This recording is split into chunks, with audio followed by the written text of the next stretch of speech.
नमस्कार, आपका स्वागत है आज की इस वीडियो में। और ये जो वीडियो सीरीज़ मैं आप सबके बीच में अब लेकर आ रहा हूँ या आने वाला हूँ।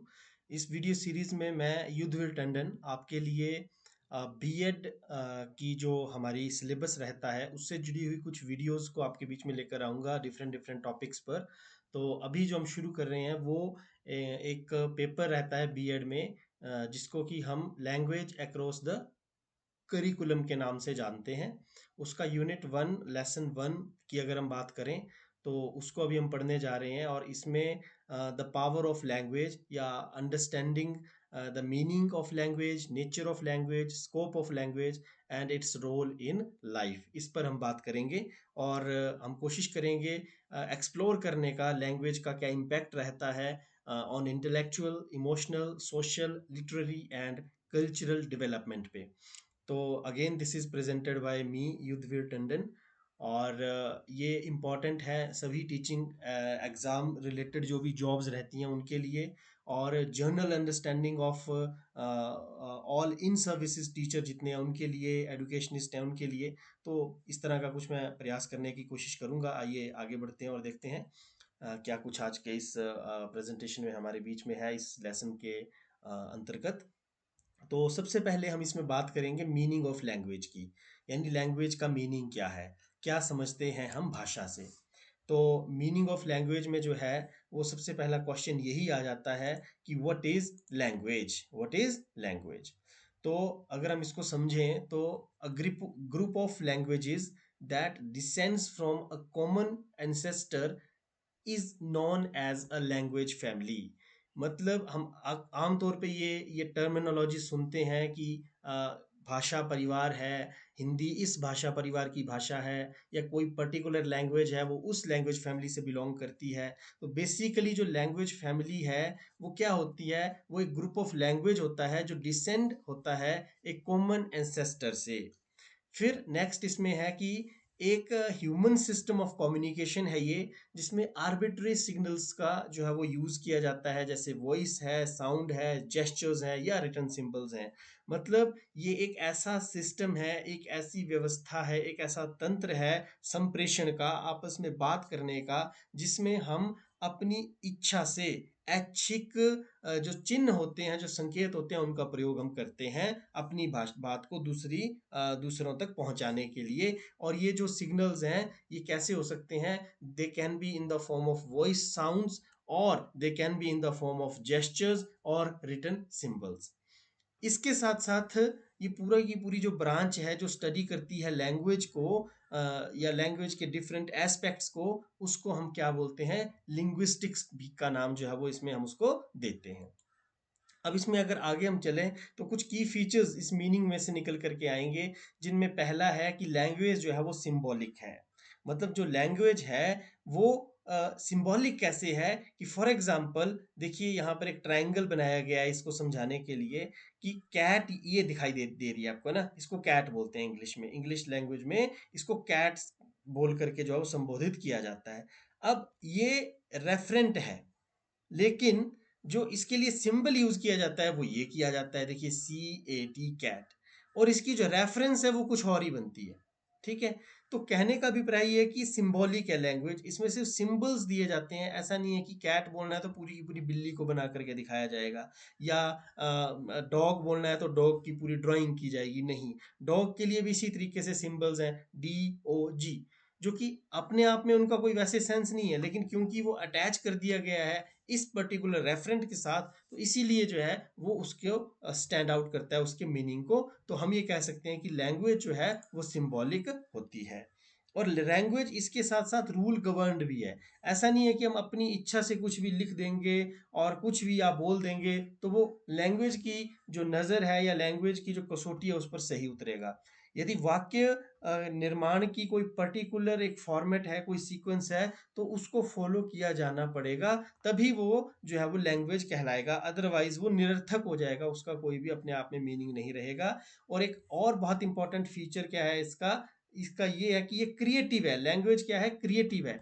मतलब इसमें आप मतलब बहुत सीमित शब्दों से या सीमित अक्षरों से जो है वो अनंत तरीके से इसको जो है प्रयोग कर सकते हो, इसको जो है वो क्रिएटिविटी के लिए आप यूज कर सकते हो। जैसे लैंग्वेज अगर क्रिएटिव ऐसा हम मानते हैं तो देखिए एक ही चीज को कहने के कितने तरीके हैं। जैसे इट वॉज रियली स्टफी, ठीक है। इसी तरीके से इट स्मेल्ड टेरेबल, चीज एक ही है, अर्थ एक ही है, लेकिन smells like an old house, was like a wet dog, reminds me of a dusty closet.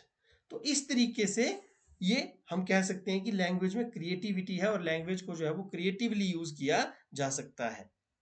इसके साथ साथ लैंग्वेज डायनेमिक है, लैंग्वेज बदलती रहती है। जैसा कि हम देखते हैं आज के समय में सोशल मीडिया में लैंग्वेज का जो प्रारूप है वो कितना बदल चुका है। जैसे अगर किसी को आज के समय में हेलो बोलना है तो उसके लिए पूरी स्पेलिंग्स लिखने की जरूरत नहीं पड़ती है, HLO से ही काम चल पड़ता है और मीनिंग कन्वे हो जाता है। जो बेसिक पर्पस है लैंग्वेज का वो क्या है, वो फुलफिल या सर्व हो जाता है, टू कन्वे, टू कम्युनिकेट। तो इस तरह से हम कह सकते हैं कि लैंग्वेज जो पहले थी आज से 100 वर्ष पहले वो आज नहीं है, और जो आज है वो आज से आगे आने वाले 100 वर्षों के बाद उसका स्वरूप नहीं रहने वाला है। वो डायनीमिक है, उसमें परिवर्तन आते हैं और यही उसकी जीवंतता की भी निशानी है। लैंग्वेज की लाइवलीनेस की भी यही एक पहचान है।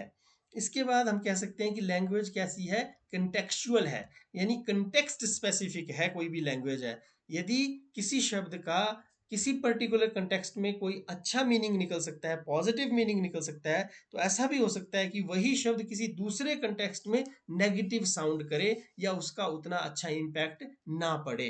ठीक है जी। जैसे फॉर एग्जाम्पल यदि हम एक स्पोर्ट्स की फील्ड में हैं, खेल के मैदान में हैं, और वहां पर हम बोलते हैं कि चलो दौड़ते हैं, है ना, या रन वर्ड का यूज करते हैं तो वो पॉजिटिव है। लेकिन वहीं अगर हम जो है वो एक ऐसी जगह पर है जहां बहुत भीड़ भाड़ है, कोई मान लीजिए धार्मिक समागम हो रहा है, कोई और ऐसा कार्यक्रम हो रहा है जहां बहुत भीड़ भाड़ है, जहां पर बहुत संभल के चलना चाहिए, वहां पर यदि हम बोले कि चलिए यहाँ दौड़ना शुरू करते हैं, तो वो जो शब्द है वो उस कंटेक्स्ट में काफी नेगेटिव साउंड करेगा, क्योंकि उससे भगदड़ मच सकती है और वहां पर chaos क्रिएट हो सकता है। So this is we can say that the contextuality of language what exactly means।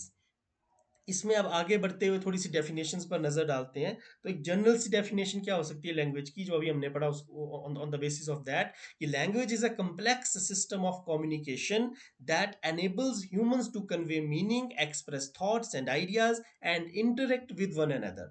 यानी लैंग्वेज जो है वो सिस्टम तो है, बट कैसा है, कॉम्प्लेक्स है, क्योंकि रूल गवर्नड है। अगर तो रूल गवर्नड नहीं होता, कैजुअल होता, तो शायद उतना कॉम्प्लेक्स ना होता। लेकिन क्योंकि रूल्स को फॉलो करके इस सिस्टम में काम करना है, इस सिस्टम को यूज करना है, किसके लिए, कम्युनिकेशन के लिए। और ये कम्युनिकेशन जो है ये हमें योग्य बनाता है, it enables us particularly the humans to convey meaning, अर्थ को प्रेषित करना, देन एक्सप्रेस थॉट्स, विचारों को अभिव्यक्त करना, ideas, and interact with one another, एक दूसरे के साथ इंटरेक्ट करने में भी ये हमें एनेबल करता है। तो एलन की अगर हम बात करें तो एलन बोलते हैं कि language is a mean of communicative thoughts. तो आप कैसे देख सकते हैं कि ये जो डेफिनेशन है ये पर्टिकुलरली कैसे जर्नलाइज ऊपर हमने की हुई है। नेक्स्ट है language is a specific species specific. Bollinger करके एक लिंग्विस्ट हुए हैं जिन्होंने कहा है कि लैंग्वेज जो है वो स्पीशीज स्पेसिफिक है, यानी पूरी धरती पर एक ऐसी पर्टिकुलर स्पीशीज है जिसको ह्यूमंस या होमोसेपियंस बोलते हैं, वही इस पर्टिकुलर लैंग्वेज का यूज कर पाती है, और बाकी जो है वो लिंग्विस्टिकली उतनी एडवांस नहीं है, या उनकी लैंग्वेज को हम लैंग्वेज की श्रेणी में नहीं रख सकते हैं। देन लास्ट वी हैव लेव वेगोट्स्की, जो कि बहुत फेमस हैं मॉडर्न टाइम साइकोलॉजिस्ट की अगर हम बात करें, तो वो क्या कहते हैं लैंग्वेज को लेकर के, कि language is an outcome of social interaction. तो हम कह सकते हैं कि ये सोशल कंस्ट्रक्टिविस्ट एक हुए हैं हमारे बहुत ही फेमस लेव वेगोट्स्की। तो इनका ये ऑब्वियसली सोशल इंटरेक्शन पर ज्यादा जो इनका झुकाव है वो रहा है, तो that's why he is saying that language is an outcome of social interaction. तो आप देख सकते हैं अगर इसमें से भी हम की फीचर्स निकाले तो सिमिलर की फीचर्स जो है वो निकल करके आएंगे जो हमने इसके मीनिंग में से निकाले थे। So there is no need to repeat them again, so we should move further. अब देखिए, अगर हम लैंग्वेज के फंक्शन की बात करें तो उसमें सबसे पहला फंक्शन हमें इस तस्वीर से ही देखने को मिल रहा है कि जब एक बच्चा इस धरती पर आता है, अपने साथ भाषा लेकर के आता है। कैसे लेकर के आता है? यदि बच्चा आते ही कुछ नहीं बोल रहा है, बिल्कुल खामोश है, तो हम ये मान के चलते हैं कि शायद वो जिंदा ही नहीं है। ऐसा ही है ना। और जैसे ही बच्चे की पहली चीख, जैसे ही the first cry of the baby signifies the importance of language. It shows us that how language is an integral part of human life। कि एक छोटा बच्चा आते ही यदि चीखता है, यदि क्राई करता है, तो हम मानते हैं कि वो जिंदा है, अलाइव है। नेक्स्ट यदि हम आगे बढ़ें इसमें, तो इसके जो फंक्शन है वो है सबसे दूसरे नंबर पर इंस्ट्रूमेंटल फंक्शन। अब इंस्ट्रूमेंटल फंक्शन का मतलब है कि लैंग्वेज को एक एज एन इंस्ट्रूमेंट हम यूज कर सकते हैं। यानी हमें क्या चाहिए इस दुनिया में आते ही? हमें पानी चाहिए, हमें दूध चाहिए, भूख लगी है ना, हमें अपना जो है वो कोई भी बेसिक नीड्स को सेटिस्फाई करना है, तो उसमें लैंग्वेज हमारी मदद करती है। यानी इसको आई वांट फंक्शन भी हम लैंग्वेज का कह सकते हैं कि मुझे क्या चाहिए, मुझे पानी चाहिए, मुझे जो है वो खाना चाहिए, मुझे जो कुछ भी चाहिए वो मैं कैसे कर पाऊंगा convey with the help of language. Next है रेगुलेटरी फंक्शंस। यानी कि कोई ऐसा व्यवहार है दूसरे लोगों का जिसको हमें रेगुलेट करना है। फॉर एग्जाम्पल, हमें बच्चे को, छोटे बच्चे को बताना है कि ये चीज खाना सही है, ये चीज खाना गलत है, या इसको खाने से आपको नुकसान नहीं होगा, तो हम कैसे बोलेंगे? With the help of language. तो इसको डू दैट फंक्शन बोलते हैं। बच्चे को या किसी को भी, बच्चे ने भी यदि अपनी कोई बात कन्वे करनी है और उस कन्वे करने के प्रोसेस से वो बेसिकली करना क्या चाह रहा है, हमारे हमारे हमारे हमारे बिहेवियर को रेगुलेट करना चाहता है। बच्चा जब बहुत ज्यादा रोता है वो कन्वे करता है कि ही नीड्स समथिंग, और इसी से रेगुलेट होता है मदर का जो एक्शन है, और मदर उसको फीड करती है। बोलते हैं ना, रोए बिना माँ भी दूध नहीं पिलाती। तो कहने का अभिप्राय ये है कि रोना जो है वो लैंग्वेज की अगर दृष्टि से हम देखें तो एक रेगुलेटरी फंक्शन है बच्चे के लिए। Next we have interpersonal function. अब देखिए, इंटरपर्सनल का अभिप्राय यहां पर यह है कि इसमें मी एंड यू फंक्शन, यानी दो व्यक्तियों के बीच में यदि कोई भी कन्वेंस होनी है, कोई भी कम्युनिकेशन होनी है, किसी भी तरह का कोई आदान प्रदान होना है, तो वो with the help of language ही संभव है। देन पर्सनल फंक्शंस भी हैं लैंग्वेज के। कई बार हम मेटाकॉग्निशन की बात करते हैं, उसमें क्या है, बेसिकली हम अपने आप से ही बात कर रहे हैं, अपने आप को ही डायरेक्ट कर रहे हैं, अपने आप को ही जो है वो ऑब्जर्व कर रहे हैं, फीडबैक दे रहे हैं। तो that is also very much possible with the help of language only. इसको हम इनर लैंग्वेज भी बोल सकते हैं। ह्यूरिस्टिक फंक्शन की हम बात करें, यानी tell me why. Heuristic function बहुत इंपॉर्टेंट फंक्शन है in the growth of a particular human being और लर्नर। इस फंक्शन को हम टेल मी व्हाई फंक्शन भी बोलते हैं। यानी इस फंक्शन में हम ये देखते हैं कि बच्चा जो है वो खोजी प्रवृत्ति का बनता है कि नहीं बनता है, क्वेश्चनिंग करता है कि नहीं करता है। तो इस फंक्शन को हम ह्यूरिस्टिक फंक्शन कहते हैं। बच्चा जैसे जैसे बड़ा होता जाता है वो हर चीज को लेकर सवाल पूछता है, ऐसा है तो ऐसा क्यों है, अगर वैसा है तो वैसा क्यों है, ऐसा नहीं है तो ऐसा क्यों नहीं है, why this why that, why this not why that not. आगे चलते हैं, और एक और बड़ा इंपॉर्टेंट फंक्शन है जिसको हम इमेजिनेटिव फंक्शन कहते हैं। इसको पोइटिक फंक्शन भी हम बोल सकते हैं, यानी लैंग्वेज की इमेजिनरी पावर। जैसे पोइट्री यदि किसी ने लिखनी है, फिक्शनल स्टोरीज किसी ने लिखनी है, that is also possible with the help of language, and this is also comes under the scope of function of language. Then informative function, जैसे for example, I have got something to tell you, यानी बच्चे ने यदि कुछ बताना है, जैसे बच्चे ने कुछ किसी को समझाना है, अपने भावों को पहुंचाना है, इंफॉर्मेशन देनी है कोई, then again language plays a very important role as a function. Next, अब हम बात करेंगे नेचर ऑफ लैंग्वेज की, यानी इसकी प्रकृति कैसी है। तो नेचर ऑफ लैंग्वेज में हम ये देख सकते हैं कि nature is a fundamental aspect of human identity, and language is a fundamental aspect of human identity and culture. इंसान की पहचान और उसकी संस्कृति लैंग्वेज पे ही निर्भर है। आप किस संस्कृति से संबंध रखते हैं, To which culture do you belong very much is evident from your language. If your language is Hindi, obviously you are from Hindi speaking states, you are from North India. It's very much clear. इसी तरीके से यदि हम देखें कि आपकी जो भाषा है वो आपकी संस्कृति से भी जुड़ी हुई है, आपका साहित्य से जुड़ी हुई है, तो वो क्यों जुड़ी हुई है? क्योंकि आपकी भाषा से ही पता चल जाता है कि आप किस संस्कृति, किस साहित्य और किस विचारधारा से संबंध रखते हैं. नेक्स्ट इसमें है language is shaped by the reflects and thus language is shaped by and reflects the social, cultural and historical context in which it is spoken. जो मैंने अभी कहा कि लैंग्वेज जो है वो उसी से ही शेप होती है, उसी से ही बनती है, घड़ी जाती है, जिस सोशल, कल्चरल और हिस्टोरिकल कंटेक्स्ट में वो रिफ्लेक्ट होती है या वहां पर वो बोली जाती है.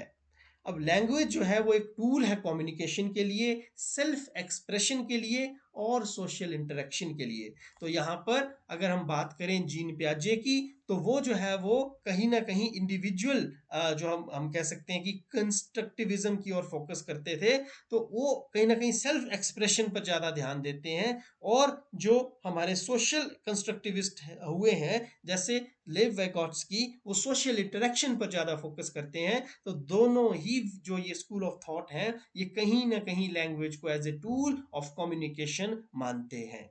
इसके बाद लैंग्वेज की अगर बात की जाए तो इसके नेचर में सबसे इंपॉर्टेंट ये है कि इट इज़ लर्न. ये अपने आप नहीं आती है. अपने आप जो है वो सिर्फ और सिर्फ एक कुछ हद तक में कह सकते हैं कि जो माँ बोली है, जो मदर टंग है, वो आ सकती है. लेकिन वो भी आप जो एक्सट्रीमिज्म तक तभी आ सकती है जब आप उसको सीखने की निरंतर प्रयास करोगे.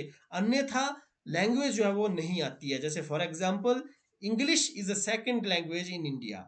So all those learners who are not willing or who are not trying to learn English, they will never learn English because they are not trying to learn English. So it is learned. Next is symbols of language are arbitrary. यानी कि जो मैंने शुरू में भी बोला, जो language के सिंबल्स हैं वो आर्बिट्री हैं, ऐच्छिक हैं, यादृच्छिक हैं. उनका कोई संबंध उस पर्टिकुलर रेफरेंस से नहीं है. जैसे कि फॉर एग्जांपल अगर मैं बोलूं कि नेचर, तो नेचर तो कितना बड़ा शब्द है. इसमें पेड़ पौधे, पशु पक्षी, हम इंसान, इसमें mountains, reverse, canals, ponds, waterfalls, everything comes under the regime of nature. But basically when it comes to language, it is only 2 3 4 5 6 letter word which has nothing to deal with all the things that it includes. मतलब इसमें N से कोई tree की तरह shape नहीं है, N की, ए की बर्ड की तरह शेप नहीं है, या टी की जो है वो रिवर से कोई रिजेम्बलेंस नहीं है इसका. But again still nature reflect करती है पूरी की पूरी प्रकृति को, बिकॉज ये आर्बिट्री है, इसका कोई भी पर्टिकुलर साइंटिफिक लॉजिक नहीं है. नेक्स्ट है language is a skill subject. देखिए लैंग्वेज जो है वो स्किल सब्जेक्ट है. जैसे साइकिलिंग है, साइकिलिंग कब अच्छे से आएगी? जब आप उसमें प्रैक्टिस करोगे, आपकी स्किल इंक्रीज होती जाएगी. मोटरसाइकिल चलाना है, गाड़ी को ड्राइव करना है, इसके अलावा स्विमिंग है, these all are skill subjects. Cooking है. Similarly language is also a skill subject. And what are the basic language skills? If we talk about them, it's listening and understanding, speaking and communicative. ये दोनों जो है ना, listening और speaking जो है, ये ईश्वर के द्वारा दी गई हैं. They are God gifted. यानी अगर भगवान ने हमारे कानों को अच्छा बनाया है, हेल्थी बनाया है, तभी हम सुन सकते हैं. अगर हमारे जो वोकल ऑर्गन्स है वो फिट एंड फाइन है, तभी हम बोल सकते हैं. बट जो नेक्स्ट टू है, ये क्या है? रीडिंग और राइटिंग, ये आर्टिफिशियल है. रीडिंग के लिए हमें स्किल डेवलप करनी पड़ती है, राइटिंग के लिए हमें अपने फाइन मोटर स्किल्स डेवलप करने पड़ते हैं. तो ये दो जो स्किल्स हैं, ये स्किल्स जो है वो आर्टिफिशियल ज़्यादा हैं, और ऊपर वाली जो दो स्किल्स हैं नेचुरल ज़्यादा हैं. सिमिलरली जो ऊपर वाली दो हैं वो कैसी, जो ये लिसनिंग और रीडिंग है, ये रिसेप्टिव है, यानी इसमें हम ग्रहण करते हैं. और स्पीकिंग और जो राइटिंग है ये एक्सप्रेसिव है, इनमें हम एक्सप्रेस करते हैं, जो ग्रहण किया है उसको हम एक्सप्रेस करते हैं. तो ये एक लैंग्वेज का एक और अनदर नेचर है, which is language is a skill subject. And next is infinite generativity. अगर हम देखें तो हिंदी भाषा में कितने स्वर हैं? 11 स्वर हैं. इंग्लिश में तो और भी कम है, 5 स्वर हैं, 33 व्यंजन है इंग्लिश में, है ना, वॉवल्स और कॉन्सोनेंट्स। तो इसी तरीके से दुनिया की यदि हम जितनी भी भाषाओं को देखें तो अधिकतम जो है वो लगभग 200 से ज्यादा किसी भी भाषा में हमें जो ये वर्ण है, जो अल्फाबेट्स हैं, वो देखने को नहीं मिलेंगे। लेकिन दुनिया की हर भाषा में अनंत शब्दों का निर्माण किया जा सकता है, जिसकी कोई सीमा नहीं है। आज भी नए नए शब्द गढ़े जा रहे हैं, आज भी पुराने शब्दों में परिवर्तन करके new words are being generated. So how this is happening? This is happening due to the very important nature that every language possesses is infinite generativity। यानी जितने चाह सकते हैं आप उतने शब्द बनाइए, इसे अनंत सृजनशीलता भी कहा जाता है। नेक्स्ट अगर हम बात करें तो स्कोप ऑफ लैंग्वेज की बात करेंगे, यानी लैंग्वेज के स्कोप में क्या क्या चीजें कवर होती हैं। तो एक छोटा सा डायग्राम यहाँ पर है, आप देख सकते हैं। लैंग्वेज में टेक्स्ट है, कम्युनिकेटिव इवेंट है, और साथ साथ कॉग्निटिव अफेक्टिव डोमेन को शामिल किया गया है। इसी तरीके से जो है वो मल्टी मॉडल मल्टीमीडिया है, स्किल एंड स्ट्रेटजीज है, और मोटिवेशन है। और अगर हम बात करें तो लैंग्वेज में क्या है, ओरल है, रिटन है, और साथ साथ ये सोशियो कल्चरल है, इंटरक्शनल है, ट्रांजैक्शनल है, और साथ साथ आप देख सकते हैं एकेडमिक, प्रोफेशनल, वोकेशनल, लिटरेरी, इसमें जो है वो इसके स्कोप में ये सारे टर्म्स जो है वो आते हैं। और इनको यदि हम और ज़्यादा डिटेल में देखें तो हम ये कह सकते हैं कि language is used in various domains, ये सारे डोमेन्स हैं लैंग्वेज के, including education, literature, media and everyday conversation. यानी बड़े से बड़ा, चाहे वो लिटरेचर हो, कहते हैं जहां ना पहुंचे रवि वहां पहुंचे कवि, चाहे वो आम साधारण की बातचीत हो हमारी दिन की, चाहे वो मीडिया हो, या फिर वो साइंस एंड टेक्नोलॉजी के ना हो, हर जगह लैंग्वेज का स्कोप है। और लैंग्वेज को ये भी कहते हैं कि it plays crucial role in shaping our perceptions, attitudes, understandings of the world. यदि हमें किसी पर्टिकुलर ट्राइब की लैंग्वेज आती होगी और हम उनकी भावनाओं को समझ पाएंगे, तो हमारा उनके प्रति जो एटीट्यूड है वो हो सकता है पॉजिटिव डेवलप हो, अंडरस्टैंडिंग जो वो और ज़्यादा डीपर हो हमारी वर्ल्ड एट लार्ज को लेकर के। लेकिन यदि हमें किसी की लैंग्वेज ही नहीं आएगी तो हम मिसकंसेप्शंस भी बिल्ड कर सकते हैं उनको लेकर के, और बड़ी सारी जो हम जिसको कहते हैं भ्रांतियां, इल्यूजन्स हमारे दिमाग में बन सकते हैं। नेक्स्ट है language is vital component of cultural identity and heritage. मतलब इसका ये है सिंपल सा कि जो हमारी सांस्कृतिक पहचान है, जो हमारी विरासत है, उसकी अगर हम बात करें तो उसका एक वाइटल कंपोनेंट लैंग्वेज है। अगर आप लैंग्वेज को निकाल दो तो मुझे लगता है कल्चर सिर्फ ढांचा शरीर रह जाएगा और सोल बाहर निकल जाएगी। सिमिलरली हेरिटेज में भी यदि हम लैंग्वेज को निकाल दें तो कुछ पीछे नहीं रह जाएगा, सिर्फ और सिर्फ वही बात आ जाएगी कि रस्सी को जला दिया, रस्सी की शेप रह गई है लेकिन अंदर का बल सारा रस्सी का खत्म हो गया है। So language is very very important.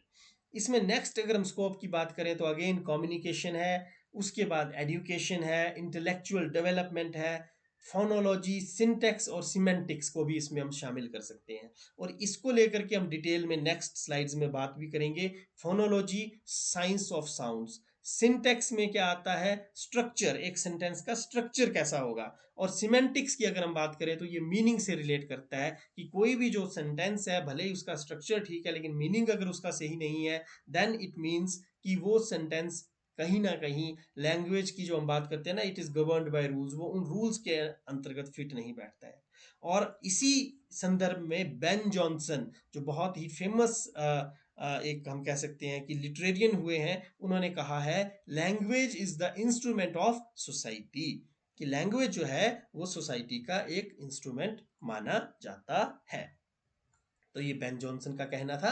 इसके बाद अगर हम नेक्स्ट चलें रूल सिस्टम ऑफ लैंग्वेज को लेकर के, तो इसमें आप देख सकते हैं सबसे पहले आएगा फोनोलॉजी, फोनेटिक्स के बाद क्या आएगा, फोनोलॉजी। फोनेटिक्स मतलब वही साउंड्स, और study of sound is phonology. Then morphology आ जाएगा, यानी वर्ड, जैसे A B C D E F G H up to Z, ये सारे क्या है, फोनिक्स हैं, फोनिक साउंड्स हैं। ठीक है, इसी तरह से मोर्फोलॉजी में क्या आ जाएगा, इनको कंबाइन करके वर्ड्स बना दिए जाते हैं, उसको हम मोर्फोलॉजी बोलते हैं। जैसे फॉर एग्जांपल अगर हम TOG इनको अलग अलग लिख रहे हैं तो इनका कोई पर्टिकुलर मीनिंग नहीं है, लेकिन यदि हम इनको कंबाइन करके एक वर्ड बना रहे हैं विच इज कॉल्ड मॉर्फोलॉजी, तो वो एक शब्द विज्ञान आ गया। देन उसके बाद सिंटेक्स की हम बात करते हैं। देखिए इसके ऑपोजिट में आप इसको रिलेट भी कर सकते हैं, वर्ड्स मींस मोर्फोलॉजी। देन अगर हम बात करें सिंटेक्स की, तो इसमें क्या आता है कि कम से कम दो शब्दों से एक वाक्य बनाया जा सकता है, जैसे मैं गया, मैं खाऊंगा, आई ईट, ओके, नो, ठीक है। तो इस तरीके से little phrases, small phrases and sentences comes under the regime of syntax. तो ये सिंटेक्स भी एक जो है वो रूल सिस्टम का पार्ट है। इसमें नेक्स्ट जो आता है सिंटेक्स के बाद, सिमेंटिक्स आता है, यानी literal meaning of phrases and sentences. कोई भी हम फ्रेज और सेंटेंस क्रिएट कर रहे हैं, जैसे मान लीजिए एक बच्चा बोलता है मैं उड़ता हूं, तो वो कहीं ना कहीं क्या है, उसका अर्थ सही नहीं है। क्यों? क्योंकि बच्चा तो उड़ नहीं सकता, पक्षी उड़ सकते हैं, तो वो क्या है, सिमेंटिकली ठीक नहीं होगा। Although it is syntactically it is correct, morphologically it is correct, phonetically it is correct, but semantically it is incorrect, ये सही नहीं है।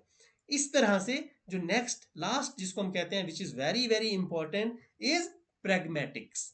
प्रेगमा वर्ड बना है प्रैक्टिकल से, यानी कि meaning in context of discourse, जो बात चली है उसके संदर्भ में क्या वो बात फिट बैठ रही है या नहीं, ये उसकी बात कर रहे हैं। जैसे कोई पर्टिकुलर कल्चर है, उस कल्चर में जो है वो यदि उस पर्टिकुलर वर्ड का नेगेटिव मीनिंग है, तो आप जैसे अगर मैं हिमाचल का पर्टिकुलर कंटेक्स्ट दूं, तो बेसिकली मट्ठी जो है वो एक प्रकार का व्यंजन है, ठीक है, थोड़ा सा नमकीन व्यंजन होता है, मैदे से बनता है। लेकिन मंडी जो एक हमारा हिमाचल का डिस्ट्रिक्ट है, उसमें मट्ठी जो है उसका एक अलग ही मीनिंग है, मट्ठा और मट्ठी का एक अलग मीनिंग है। तो आपको कल्चर को पर्टिकुलरली फोकस में रख के ही अपने वर्ड्स को यूज करना पड़ता है। प्रैग्मेटिकली मीनिंग जो है वो एकदम डिफरेंट हो जाता है। देन सोसाइटी, उस पर्टिकुलर सोसाइटी में उस वर्ड का क्या यूज है। जैसे इंडिया में कई ऐसी सोसाइटीज हैं जहां पर कुछ वर्ड्स को बोलना ऑब्जेक्शनेबल माना जाता है, although we also have some societies where these words do not have any objections. तो हमें वो चीज ध्यान में रखकर, सोसाइटी को ध्यान में रख के बोलना पड़ता है, और सिचुएशन को ध्यान में रखकर भी हमें वर्ड्स को यूज करना पड़ता है। जैसे कि मैंने आपको रन का एक एग्जांपल इस वीडियो में ही पहले दिया है। आगे बढ़ते हैं और रोल ऑफ लैंग्वेज में की बात करते हैं कि लाइफ में रोल ऑफ लैंग्वेज क्या है। तो देखिए अगर लैंग्वेज प्रोफिशिएंसी होगी ना किसी के पास, तो सबसे पहले तो उसके पास क्या आएगा, सेल्फ एफिकेसी आएगी, ठीक है, जिसको हम आत्मबल भी कह सकते हैं, या जो एक हम कह सकते हैं ना कि आत्मसम्मान। तो सेल्फ एफिकेसी आती है, एम्प्लॉयमेंट आती है। अगर आप अच्छे कम्युनिकेटर हैं, your employer would like to hire you as a employee. Then अगर आपकी लैंग्वेज प्रोफिशिएंसी, आपको खुद को सेटिस्फेक्शन होगी कि जो जो आप जॉब आपको दी गई वो आप अच्छे से कर रहे हैं। एक्सेस जो है वो टर्शरी और हायर एजुकेशन के लिए हमेशा ओपन रहेगी आपकी, because you have a very great command, very good command over language. Then satisfaction with education, जो आपने एजुकेशन हासिल की है वो आपकी लाइफ में काम आ रही है, चार लोग आपको जान रहे हैं, पहचान रहे हैं, समझ रहे हैं, why, due to your language proficiency. तो आपको अपनी शिक्षा पर भी क्या होता है, संतोष होता है कि आपने एक अच्छी शिक्षा हासिल की है।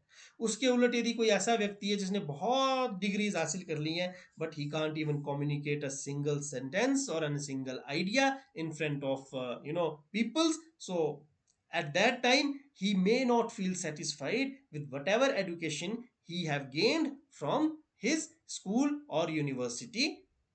Then प्रेफरेंस फॉर कॉन्टैक्ट, ये भी है। प्रेफरेंस फॉर कल्चर एडॉप्शन है, अगर आपको अच्छे से लैंग्वेज आती है आप कल्चर बड़े अच्छे से वो सीख सकते हैं। Then positive contact experience, amount of contact, then cultural understanding आपकी बढ़ती है, और हेल्थ भी आपकी अच्छी रहती है, बिकॉज लैंग्वेज से जो है वो, जैसा कि मैंने कहा, यदि आपका आत्मविश्वास बना हुआ है, आपकी मेंटल हेल्थ अच्छी है, तो वो आपकी फिजिकल हेल्थ या ओवरऑल हेल्थ पर भी एक बड़ा ही पॉजिटिव इंपैक्ट जो है वो डालती है। इसमें यदि हम थोड़ा सा इससे हट करके भी देखें तो कुछ पॉइंट्स आते हैं, जैसे व्हीकल ऑफ थॉट है, बहुत इंपॉर्टेंट रोल है। यदि आपके विचारों का घोड़ा दौड़ता है, तो ये सिर्फ और सिर्फ भाषा के माध्यम से दौड़ता है। यदि भाषा नहीं होगी तो आपके विचारों का घोड़ा कभी दौड़ नहीं पाएगा। और दौड़ते हुए विचारों के घोड़े को यदि लगाम लगाने का कोई काम करता है तो अगेन वो भाषा ही करती है, अन्यथा फिर वो बेलगाम हो जाता है। तो सेंस क्या बोलना है ये सीखने में जमाने लग जाते हैं। कैसे बोलना है ये तो बड़ी आसानी से, बोलना तो हम बड़ी आसानी से सीख जाते हैं, लेकिन क्या बोलना है ये सीखना बड़ा मुश्किल है। तो लैंग्वेज जो है उसका रोल कभी लाइफ में खत्म नहीं होता है। ये एक मीडियम ऑफ एक्सप्रेशन है। आपके मन में जो भी एक्सप्रेशंस है वो कैसे आप एक्सप्रेस करोगे, you can express it only and only by language, whether it is written language, whether it is oral language, or it is what we say सांकेतिक भाषा, जिसको हम कहते हैं। Then communication with other countries. Naturally अगर आपको अपनी country को छोड़कर दूसरी कंट्री में जाना है, जैसे रिसेंटली हमें एक अपॉर्चुनिटी मिली थी सिंगापुर को विजिट करने की, तो there maximum number of citizens were comfortable in English. So you have to know the language of the country in which you are planning to visit or in which you are planning to shift or go for your work purpose. Next is moral development. So moral development, spelling mistake है यहाँ पे थोड़ी सी, तो moral development जो है वो भी again language पे डेवलप करेगी, डिपेंड करेगी। Then develop and grooms one's personality. Child and human growth जो है वो ग्रोथ और डेवलपमेंट जो है वो लैंग्वेज पे डिपेंड करती है। मैंने आपको बताया है कि बच्चे के जिंदा होने की पहचान क्या है, उसकी भाषा ही है। इसी तरीके से इंसान के जिंदा होने की पहचान, यदि कोई इंसान है, बड़ा है और वो अच्छे से बोल ही नहीं पाता है तो उसको जो है वो जिंदा कोई नहीं मानता है। ठीक है, अगर वो अपनी बात को ही नहीं रख पा रहा है तो कोई उसको जिंदा नहीं मानेगा। तो ह्यूमन के जिंदा होने की भी पहचान क्या है, उसकी भाषा है। और शिक्षा का आधार तो ये है ही है। इसके बाद अगर हम रोल ऑफ लैंग्वेज की बात करें इन इंटेलेक्चुअल डेवलपमेंट, तो इसमें क्या है कि language enables critical thinking, problem solving and analytical reasoning. यानी जो बौद्धिक विकास की हम बात करते हैं ना, उसमें भी भाषा जो है वो हमें क्या क्रिटिकल थिंकिंग में हेल्प करती है। ये हमें प्रॉब्लम सॉल्विंग, समस्या समाधान में हमारी हेल्प करती है, और विश्लेषणात्मक तार्किक दृष्टिकोण जो है वो हमें प्रदान करती है। इसके साथ साथ यदि हम आगे बढ़े तो इसमें language facilitate learning, knowledge acquisition and intellectual exploration. तो लैंग्वेज जो है वो हमें लर्निंग में हेल्प करती है, ज्ञान अर्जन में हमारी सहायता करती है, और साथ साथ बौद्धिक एक्सप्लोरेशन, इंटेलेक्चुअल एक्सप्लोरेशन में भी हमारी मदद जो है वो करती है। और लैंग्वेज अगेन हेल्प करती है एक इंडिविजुअल को टू आर्टिकुलेट देयर थॉट्स। विचार जो है ना हमारे मन में वो गीली मिट्टी के समान है, उनको वैसा का वैसा परोस देंगे ना तो गुड़ गोबर होने वाली स्थिति हो जाती है। उनको कैसे आर्टिकुलेट करना है, कैसे उनको पेश करना है, जैसे कि फॉर एन एग्जांपल अभी आप देख सकते हैं जब इंडिया पाकिस्तान का वॉर हुआ है रिसेंटली, या वॉर लाइक सिचुएशंस क्रिएट हुई थी, तो अब इंडिया ने ये डिसाइड किया है कि एक 40 मेंबर डेलीगेशन जो है वो फॉरेन में भेजा जा रहा है। तो उसमें क्या ध्यान में रखा गया है, उन लोगों को ज्यादा चुना गया है, भले ही वो पक्ष से हो, विपक्ष से हो, किसी भी दल से हो, उस वो चीज मायने नहीं रह जाती है ऐसे पॉइंट्स पे। यहाँ ये देखा गया है, जैसे शशि थरूर जी हैं तो देखिए कितना अच्छा कम्युनिकेट करते हैं, अनुराग ठाकुर जी हैं कितना अच्छा कम्युनिकेट करते हैं। इस तरह से बहुत सारे जितने भी ये जा रहे हैं सारे के सारे बहुत अच्छे कम्युनिकेटर हैं, आर्टिकुलेटर हैं थॉट्स के। That's why they are getting opportunity to represent India at global level, because they can articulate their thoughts, their ideas and their opinions. They can even mold the opinion of others, their listeners, because they have the influence which is needed for a convincer. एक convince करने वाले व्यक्ति के पास वो power, वो articulation power होनी जरूरी है। देन ऑब्जेक्ट परमानेंस, जीन प्याजे द्वारा दिया गया एक बहुत ही जबरदस्त कंसेप्ट है कि बच्चे में जो है वो एक निश्चित आयु के बाद जो है वो क्या होता है, ऑब्जेक्ट परमानेंस आ जाता है। और ये कैसे आता है, ये इसमें भी लैंग्वेज का रोल है। जैसे मान लीजिए एक समय तक जब शुरुआती दौर होता है बच्चे के वृद्धि और विकास का, उस समय पर यदि बच्चे के सामने से कोई खिलौना हटा दिया जाए तो शायद वो भूल जाता है कि खिलौना सामने है, क्योंकि वो उसने उसको रिप्रेजेंट करने के लिए लिंग्विस्टिकली कोई टर्म ही नहीं सीखी है। लेकिन जैसे ही वो सीख जाता है कि इसको खिलौना बोलते हैं, भले ही वो खिलौना ना बोले, टॉय ना बोले, खोना बोल दे, खोना बोल दे, कुछ भी बोले, वट एवर रो word he may use, but once he attaches a word to that particular thing और पर्टिकुलर टॉय, ऑब्जेक्ट परमानेंस आना शुरू हो जाती है। ऑब्जेक्ट परमानेंस जो है वो उसमें अटैच होना शुरू हो जाती है। Then concentration ability, concentration ability जो है ना, again it is due to language, और लैंग्वेज का इसमें रोल बहुत ज्यादा है। यदि लैंग्वेज सही नहीं होगी तो कंसंट्रेशन भी सही नहीं होगी। Reasoning, understanding that actions have a cause and effect, ठीक है, जो अंडरस्टैंडिंग है ना, उसका जो है एक्शन का जो है वो कॉज एंड इफेक्ट जो है वो होता है, ये हमें कौन सिखाता है? ये लैंग्वेज ही हमें सिखाती है। जैसे बारिश हो रही है, और बारिश क्यों हो रही है, बारिश होने के पीछे कारण क्या है, और उस कारण का प्रभाव बारिश है, ये कौन बताएगा? ये भाषा से ही तो हमें सीखने को मिलता है।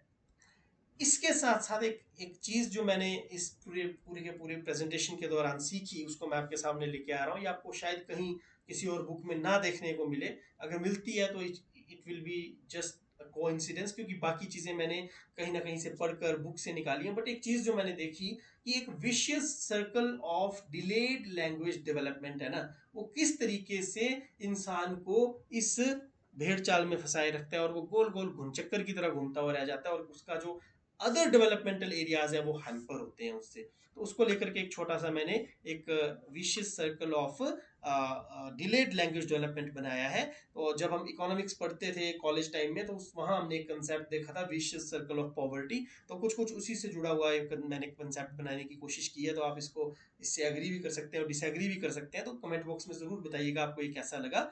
देखिए क्या है, जब बच्चे की ना लैंग्वेज डेवलपमेंट डिले हो जाती है किसी भी कारण से, वो कैसी होती है वो हम आगे पढ़ेंगे उसके फैक्टर्स, लेकिन वो मान लीजिए जब हो गई तो उससे क्या होगा, उसकी लर्निंग डिले हो जाएगी, ऑब्वियस सी बात है। और जिस बच्चे की लर्निंग डिले हो जाएगी ना, उस बच्चे को स्कूल में पीछे होने से कोई नहीं रोक सकता।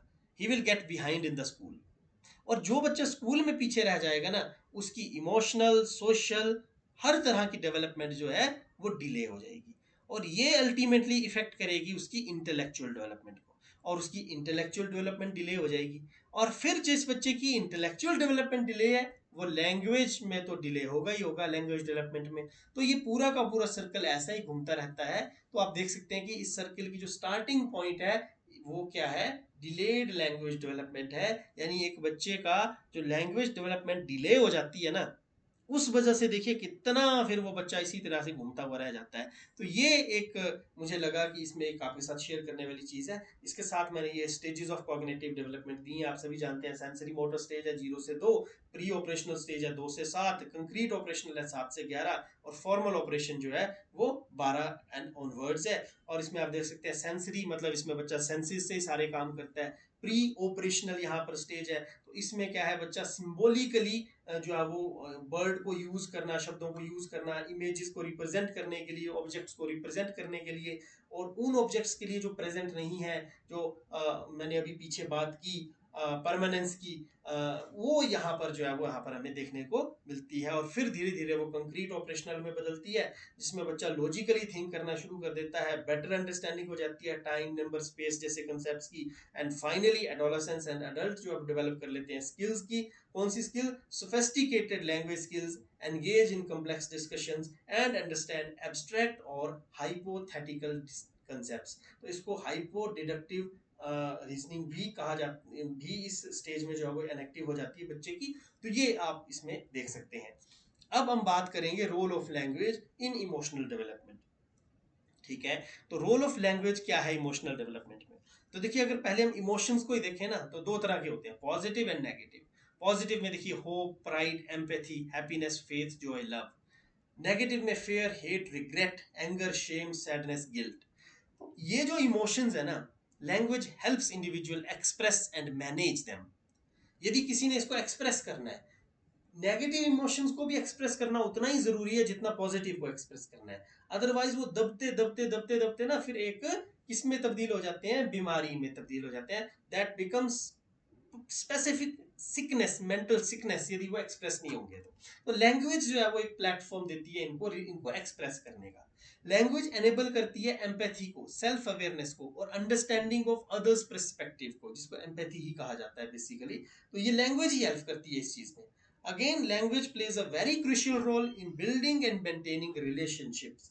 तो ये संबंधी से दुनिया, पूरी दुनिया चली है ना, हर कोई एक दूसरे से जुड़ा है। माँ बेटे से जुड़ा है, बेटा माँ से जुड़ा है, ठीक है, माँ बाप से जुड़ी है, बाप माँ से जुड़ा है, बेटा माँ से जुड़ा है, हर कोई एक दूसरे से जुड़ा है। और ये रिलेशन ही ह्यूमंस को एग्जिस्ट किए हुए हैं आज दिन तक, तभी ह्यूमन सिविलाइजेशन इतनी ज्यादा एक्सपैंड हुई है।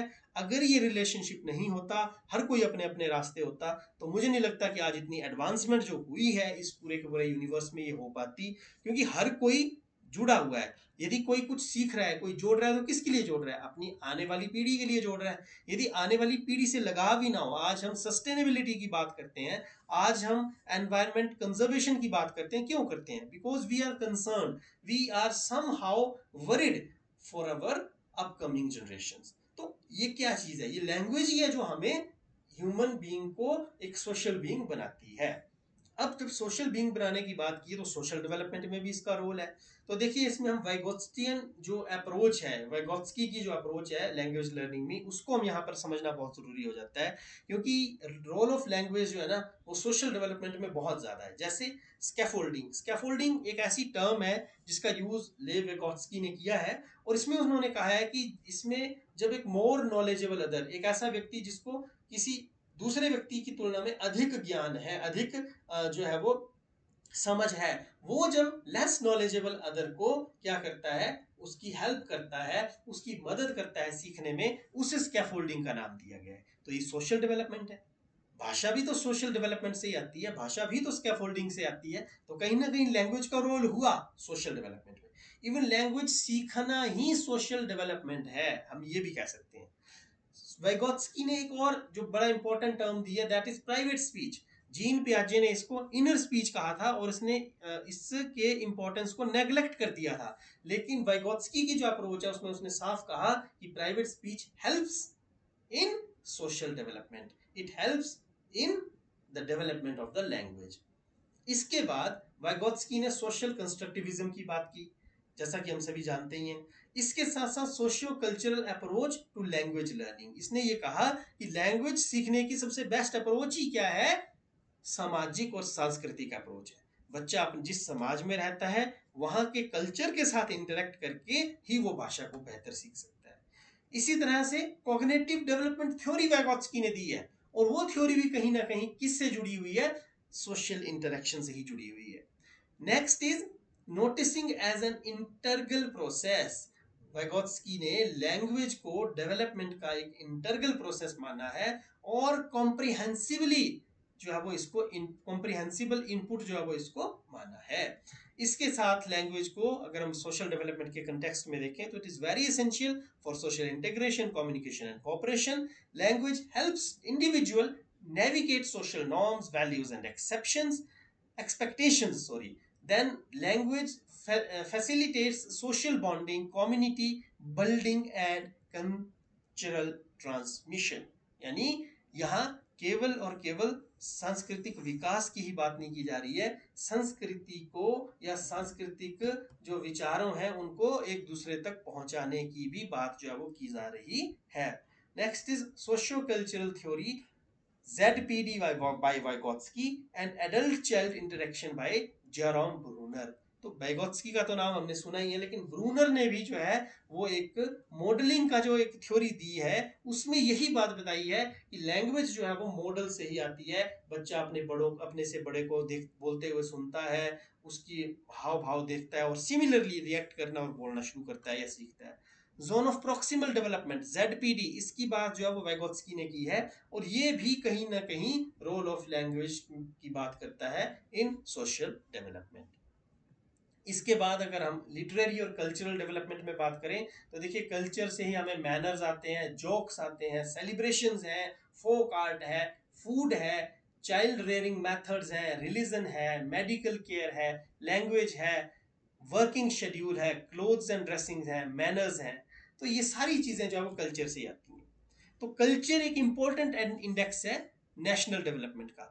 और इसी तरह से लैंग्वेज जो है वो भी एक इम्पॉर्टेंट इंडेक्स है नेशनल डेवलपमेंट का। जिस कंट्री में जितनी ज़्यादा रिचनेस है लैंग्वेजेस की, जितनी ज़्यादा डाइवर्सिटी है लैंग्वेजेस की, जितनी ज़्यादा एक्सेप्टेंस है फॉरेन लैंग्वेजेस की, वो कंट्री नेशनली उतनी ही ज़्यादा डेवलप्ड मानी जाती है, क्योंकि ये एक इंडेक्स के रूप में काम करता है। Language and youth empowerment, again यदि किसी कंट्री के यूथ को हम लैंग्वेज सिखा देते हैं, फॉरेन लैंग्वेजेस में एक्विप कर देते हैं, स्किल कर देते हैं, तो वो यूथ एम्पावर्ड माना जाता है। वो यूथ जो है वो कहीं भी खड़ा हो जाए, किसी भी देश में चला जाए, अपनी रोजी रोटी तो कमा ही सकता है, उसके साथ साथ वो उस देश की इकोनॉमी में, उस देश की कल्चर में, उस देश की हम कह सकते हैं कि पूरे की पूरी उसकी रनिंग में, उस देश को चलाने में एक महत्वपूर्ण भूमिका भी निभाता है। लैंग्वेज जो है वो एक इंस्ट्रूमेंट है, हमने डिटेल में बात की है कौन कौन से इंस्ट्रूमेंट लैंग्वेज के होते हैं, लैंग्वेज किस तरीके से एज एन इंस्ट्रूमेंट काम करती है। तो ये लैंग्वेज का रोल है, एज ए लिटरेरी रोल है, ये कल्चरल रोल है लैंग्वेज का। और language, literature and national development, ये तीनों एक दूसरे से जुड़े हुए हैं। ये एक ट्राईपोलर प्रोसेस है। लैंग्वेज रिच होगी तो लिटरेचर रिच होगा, लिटरेचर रिच होगा तो नेशनल डेवलपमेंट होगी। और अगर लैंग्वेज ही किसी देश की जो है वो खत्म हो जाती है, एक्सटिंक्ट हो जाती है, तो लिटरेचर खत्म और नेशनल डेवलपमेंट भी हैम्पर होती है, उससे एडवर्सली इफेक्ट होती है किसी लैंग्वेज के एक्सटिंक्ट हो जाने से। लैंग्वेज जो है वो एक मीडियम ऑफ इंस्ट्रक्शन है। किसी को हमने कुछ बताना है, जैसे यहाँ पर मैं एक इंस्ट्रक्शन आपके साथ शेयर कर रहा हूँ, तो ये पॉसिबल हो पा रहा है only due to language. Next है, लैंग्वेज से सिविक रिस्पॉन्सिबिलिटी और डेमोक्रेसी जो है वो मजबूत होती है। जब कभी भी इलेक्शंस आते हैं तो हर कोई प्रचार का साधन जो है वो अपनाता है। तो उस प्रचार को करने में क्या सबसे महत्वपूर्ण रोल है किसका? लैंग्वेज का ही तो है। जब तमिल स्पीकिंग स्टेट में जाएंगे तो तमिल में प्रचार करेंगे, हिंदी स्पीकिंग स्टेट में हिंदी में, इंग्लिश स्पीकिंग स्टेट में इंग्लिश में, उर्दू स्पीकिंग स्टेट में उर्दू में, पंजाबी स्पीकिंग स्टेट होगी वहां पंजाबी में करेंगे। तो लैंग्वेज ही डेमोक्रेसी को बढ़ावा देती है। और फिर क्रॉस लैंग्वेज इंटरेक्शंस भी होती हैं, जैसे पंजाबी का हिंदी के साथ, मराठी के साथ, तमिल का तेलुगु के साथ, कन्नड़ के साथ, कोंकणी के साथ। ये जो क्रॉस लिंग्विस्टिक रिलेशनशिप है, ये जैसे जैसे एक हम कह सकते हैं कि हेल्दी होता जाता है, हमारी डेमोक्रेसी वाइब्रेंट होती जाती है, रिस्पॉन्सिबल होती जाती है। लास्ट, अगर हम कंक्लूजन की बात करें तो लैंग्वेज से ही देखिए सब कुछ है। चाहे हमने कुछ अप्लाई करना है, कुछ एक्विजिशन करनी है, एनालाइज करना है, कॉग्निटिव चेंज, कंटेक्स्ट डेवलप, कुछ भी करना है, डिस्कोर्स करना है, सेकंड लैंग्वेज सीखनी है, फोनोलॉजी की बात कर लें, रिकॉग्निशन की बात कर लें, कुछ अंडरस्टैंड करना है, टीच करना है, semantic, social skill, structure, speech understanding, कुछ भी करना है, रिसर्च करनी है या प्रोफिशिएंसी लेकर के आनी है, only possible with the help of language. So last we can say that language is a powerful tool that plays multifaceted role in human life, influencing intellectual, emotional, social, literary and cultural development. Understanding the nature, scope and role of language can help us appreciate its significance and harness it's potential. तो ये एक home taking message भी हम इसके साथ साथ में देंगे।